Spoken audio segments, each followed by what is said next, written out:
Hello guys, তোমরা সবাই কেমন আছো? আশা করি সবাই ভালো আছেন। Welcome back to my mini blog. তো অনেক দিন পরই প্রায় মিনি ব্লগটা বানালাম। তো তোমরা অবশ্যই জানাবে যে কেমন লেগেছে মিনি ব্লগটা। আর শর্টস তো আমি ছাড়ি, ইউটিউবে তোমরা দেখেছো। তো আজকে বেস্টির সাথে একটু বেরিয়ে পড়েছিলাম, টোটো করে যাচ্ছিলাম আমরা শীতলা মায়ের মেলায়। তো বেসিক্যালি আমরা মেলায় ঢুকে দেখলাম সুন্দর সুন্দর এই ফ্লাওয়ারগুলো বিক্রি হচ্ছিলো।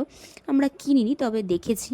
আর মেলায় সেদিন ছিল নবমী, আর প্রচুর ভিড় ছিল। আর মেলাটা অনেকটা জুড়ে বসেছিল। তো আমরা যেতে যেতে যেতে যেতে আমাদের পা ব্যথা হয়ে গেছিলো, আর ভিড় তো শেষই হয় না।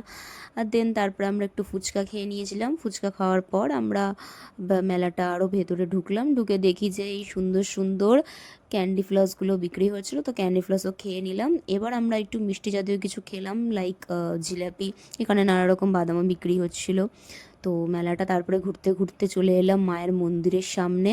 তো মায়ের মন্দিরটা খুব সুন্দর করে সাজানো হয়েছিল। বাইরেটা দিকে তোমরা বুঝতেই পারছো, আর অনেকেই জানি শীতলা মায়ের মেলায় গেছিলে, আর যারা যাওনি তারাও দেখে নাও।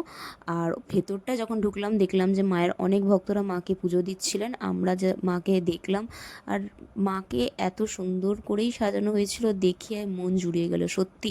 যদি মায়ের ডাকি না আসতো আমরা শীতলা মায়ের মেলা যেতেই পারতাম না। যাই হোক, এই বছরে মায়ের কাছে যাওয়াটা সফল হলো আমরা। এবার এখান থেকে আমরা বেরিয়ে পড়লাম, আমি আর পিয়াসা মিলে। এবার ভাবলাম যে কি খাওয়া যায়, তো মেলাটা আরও একটু ঘুরলাম। ঘুরতে ঘুরতে দেখি এই সুন্দর কানের দুলের দোকানটা। এখানে অনেক রকমের কানের দুল ছিল। পিয়াসা তো কিনলোই না, বললো ভাই আমার কাছে অনেক আছে। আর আমার কাছে ছিল বলে আমি কিনলাম না। স্কিপ করে আমরা চলে গেলাম পাপড়ি চাট খেতে।